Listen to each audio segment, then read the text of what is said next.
Ukudlula emhlabeni ngokuzuma kuka-Senzo Meyiwa kushaqise abaningi. Umqeqeshi weBafana uShakes Mashaba uthi igama lomdlalo behlale linge lokuqala ohlwini lwakhe. As we were sitting, deliberating, preparing for the oncoming match against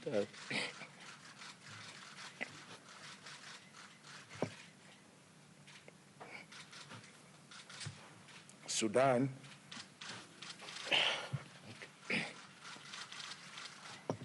guess what? Senzo's name was on the top of the list.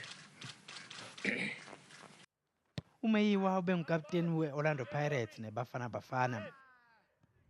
Kanti uchazwe njengoba egqugquzela abalingani bakhe.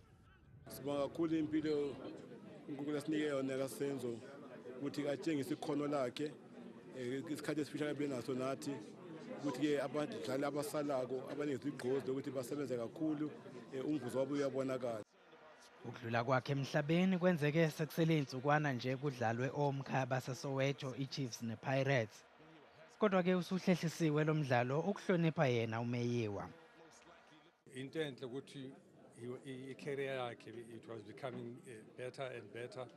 Unfortunately njengoba simile lapha nje manje siyakhala sonke ukuthi silahlekelwe akulahlekelanga ifamily yodwa neOrlando Pirates but the whole soccer fraternity. Kulindeleke ukuthi amalungiselelo omngcwabo amenyezelwe emakhathaleni kuleli sonto.